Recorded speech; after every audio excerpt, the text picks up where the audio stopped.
So I just wanted to give you guys an update. Today is cycle day, I think 32 or 33. I'm not 100% sure. I have to check. But anyways, I wanted to give you guys mainly a symptoms update. So I should be getting my period in about a week-ish.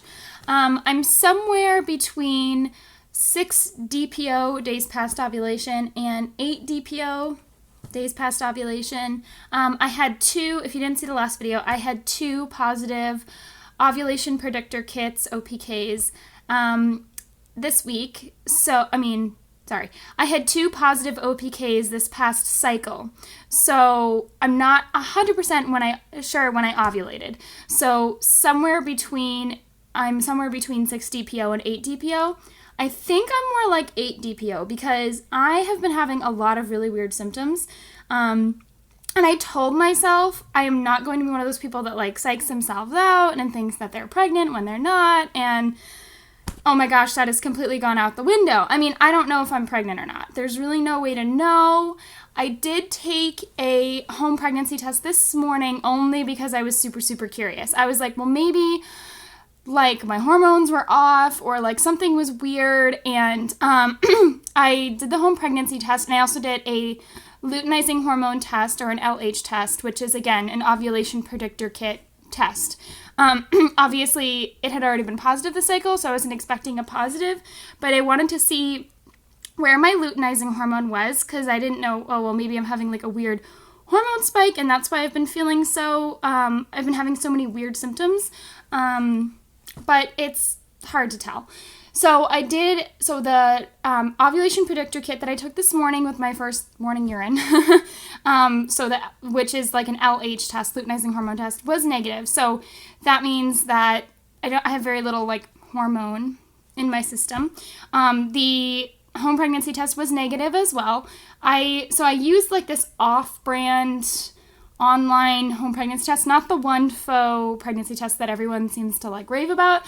When I bought my ovulation tests a while ago, my clinical cards, I also got, I got some pregnancy tests with them, and this is before I was trying to conceive. This was when I was using natural family planning, and it just so happened that the deal was that you got pregnancy tests with them. And so I was like, well, I have them anyways. I don't know how sensitive they are, but I'm just going to go ahead and use one and just see. I mean, like I said, I'm either 6 to 8 DPO. It's still way too early. And I told myself I was not going to test this early, but I'm sure you guys know how that goes. You're just like, I'm just too curious. I just have to know. So I was obviously negative. I mean, it really doesn't tell me anything because I'm so early. It's so early since when I ovulated that it's probably not going to be positive even if I was pregnant at this point. So I'm not really I didn't pin a lot of hopes and dreams on this home pregnancy test. I wasn't even going to take it.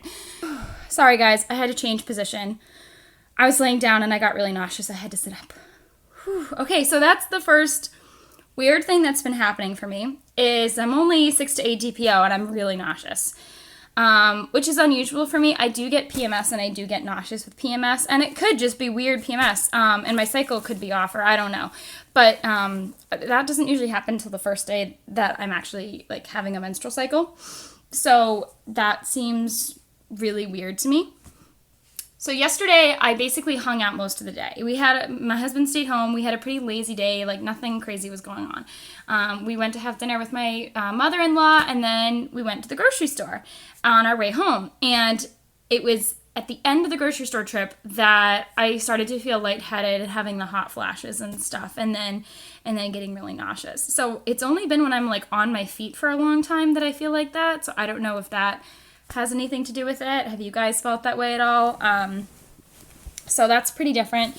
The other thing that's funny is last cycle I was not trying to conceive. I was still practicing natural family planning. We hadn't made the decision to try to have a family. So, and I had a positive OPK, and I usually wait 72 hours, but I was off by like 12 hours. So there was a chance. And so I was talking to my sister-in-law about it, who has 2 kids. And I said, well, I'm a little nervous because I was off by like 12 hours or something like that. So there's a really small chance. And she said, well, when I got pregnant, she said, when I got pregnant with my first, I had these crazy temperature shifts, and I would go from like really, really, really hot to cold, but it was more like hot flashes. And then when she got pregnant with her second child, she hadn't even taken a test yet, and she started having hot flashes, and she goes, "Oh, I guess I'm pregnant again."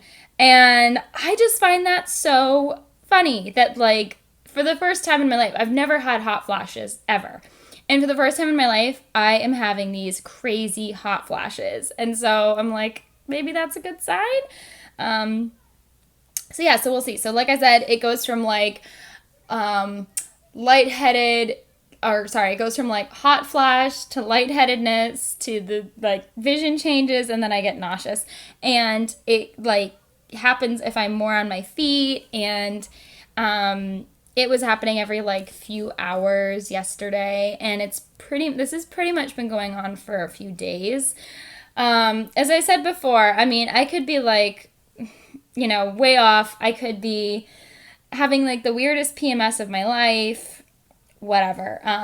But it's been so weird. So I guess I'll see what happens. I'll let you guys know. I didn't do like a live pregnancy test this morning because I'm so early that I pretty much knew it was going to be negative, but I was just too curious. And like I said, it was like an off-brand. I don't even know what brand it is. It didn't say. It like barely had any instructions. It just said on the strip, it said like, dip in, your urine and whatever. Like, it didn't tell me how long I'm supposed to dip it for. Like, it was so vague. And so I also have no idea what sensitivity it is. I'm so tempted to go out and buy first response tests because I've heard that they really can, like, give you results before everything else. So I'm really tempted to do that. The other thing I've heard is that if you get a positive LH test at the end of your cycle, then that could also mean that you're pregnant. So if I have to, I'll just I have so many LH tests. So that's the OPKs. They're like one and the same. So a luteinizing hormone test is also an ovulation predictor kit. So whatever you want to call it. So that's what I'm talking about. I have so many OPKs, LH tests, whatever you want to call them, that I'm tempted to just kind of like take one and just see, use it as like a first line and just see what's going on there. And then if I get like a little spike in that, then maybe I'll think about it. My basal body temperature is still the same. I've had no shift at all. It's like completely irrelevant, basically, my basal body temperature. It hasn't told me anything at all. And like I said, I'm not surprised because I'm a night shift worker, so I'm waking up at all different times, and I don't think it's really going to be helpful. But yeah, let me guys know, do I have any other cycle buddies out there? Is anyone else 6 to 8 days past ovulation? Let me know if you used LH tests or OPKs to try to figure out if you're pregnant. But yeah, if that's it for right now. I'll let you guys know if anything else happens, and if you like, subscribe. Bye!